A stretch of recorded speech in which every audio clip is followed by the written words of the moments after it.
Now right now we're just in drive, no sport mode, and I'm gonna get on the car a little bit so you can kind of see what I mean. Hey guys, welcome to another video. Today we have my 2009 Infiniti G37 that seems to be a pretty perfect package on paper, except this one thing that absolutely ruins this car. Now look at this car, it's got pretty timeless design. Even the interior for its age looks pretty good. It's got nice materials used and it's got good technology and some of the features that you kind of don't expect it from cars of that era. The best part about owning this car has to be the 3.7 liter V6 engine, which in my opinion, this engine is a beast. It loves to rev, it revs to about 7,400 RPM. It's got 328 horsepower. I mean, for a car of this era, this G37 is pretty much a perfect package with a good engine. You've got good suspension, good handling. It's got nice exterior and the interior. But there's one thing that really brings all the fun down. So today let's talk about it, what really sucks on this G37, and that is going to be the 7-speed automatic transmission. Now luckily I have the sport model, so I do get the pedal shifters on this model, which obviously look really good. They've got good feeling to them and they respond pretty good, I would say. But this 7-speed transmission is what really holds this car back. Now, I know it's not fair to compare the 7-speed transmission that is pretty much 20 years old to a 8-speed ZF8 transmission or even the 10-speed transmission in my Mustang. It's probably not a fair comparison. And for its day and age, it was kind of a good upgrade in terms of you got the pedal shifters and semi-good times into response, but I feel like the 7-speed transmission really brings this car down. If only we could do a transmission tune or maybe swap it out with the ZF8. Even the new models, the Q50s Infiniti had, which had huge potential with the VR30 twin turbo V6 models, Infiniti just didn't bother upgrading the transmission. Up until 2024, the Q50 still had this same 7-speed transmission, and that really brings this car down. So let's go out on the road so we can talk about the 7-speed transmission and how it kind of takes away some of the fun that you can have in this pretty much perfect value package you can get in terms of performance, the luxury, and all of that, especially in the used market. These things are crazy. But yeah, the 7-speed transmission, not so much. So let's talk about it. Maybe close the door. And let's go for a drive. Now right now we're just in drive, no sport mode, and I'm gonna get on the car a little bit so you can kind of see what I mean. Now, upshifts on this car is still pretty respectable. They're not lightning quick, but they're still relatively fast, especially when you consider how old this car is at this point. But when you talk about the downshift, the manual responses, like the pedal shifters or even from the gear selector, that's where it becomes a little bit problematic. The responsive is just not as what you would kind of expect. They're not as lightning quick.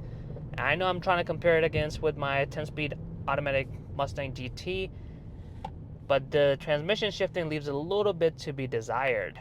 And we're going to try all of that. We're going to try the pedal shifters. We're going to try the sport mode as well, so I can tell you what I mean by, just like responsiveness of this transmission and why it kind of really ruins this whole G37 package. But other than that, I think it's a perfect package. The engine, everything else is so good, but the 7-speed transmission, especially in sporty driving, is where it kind of lacks a little bit. Now, if you're getting just this car because of its premiumness and luxury segment, then I think the transmission does okay. Like right now I'm driving normally where I'm just kind of shifting, there's no acceleration or there's no pushing the car a lot. We're just kind of cruising in, letting the car do its thing. It's automatically shifting, upshifts and all of that stuff.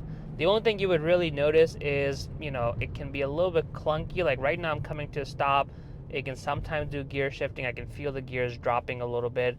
So especially in a premium segment, you wouldn't want that. You want the transmission to be as smooth as it can be.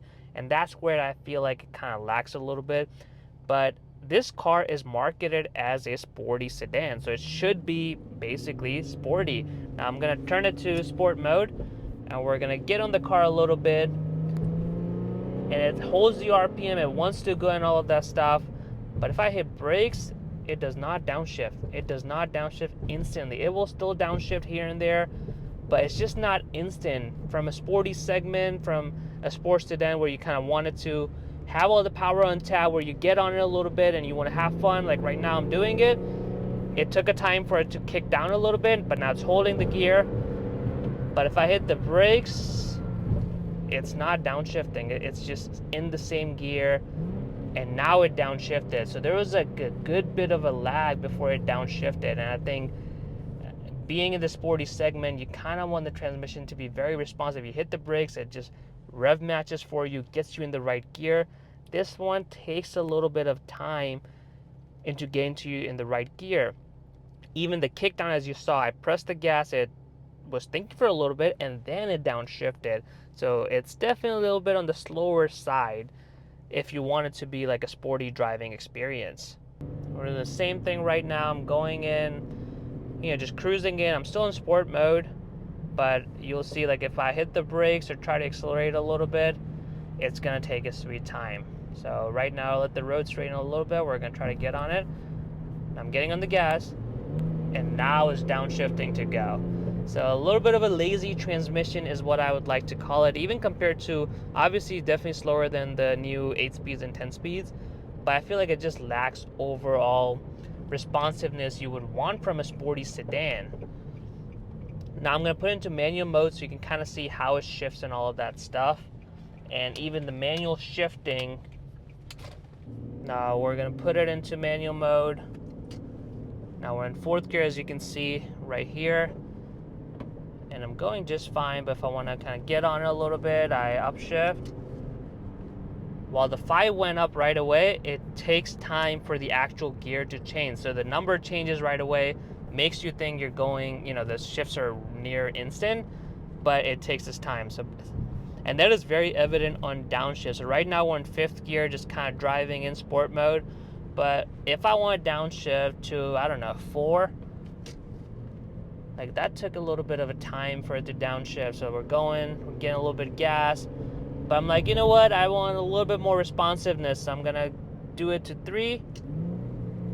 And that took a little bit of time. And then if I go in, upshift, you can see it's a little bit lazy. And the paddle shifter is the same thing. Right now I have it in 4th.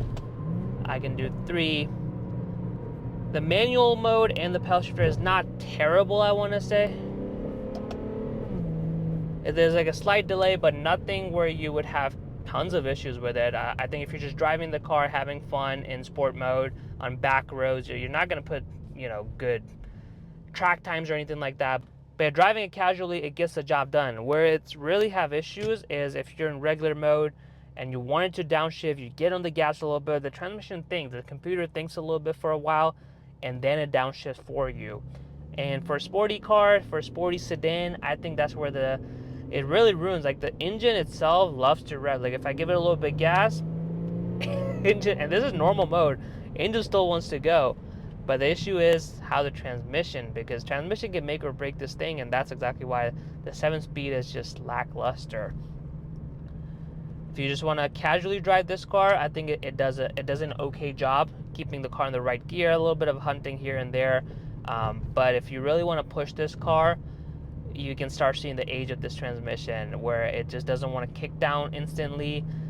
When you're in manual mode, when you're in paddle shifter mode, it doesn't want to respond to shift right away. It will change the indicator in the screen, which I find it to be funny. It's like near instant, so you think the gear has changed, but for the RPMs to drop or RPMs to kind of go up, it takes a little bit of time. And that, to me, I think really kind of ruins this car, in my opinion, where everything else, like, it's so perfect with this car except the 7-speed transmission. Now, if you're just like me, where you're daily driving it and you want to have some fun with this car on the back roads, it gets the job done. Don't get me wrong. I wouldn't say it's a terrible transmission by any means.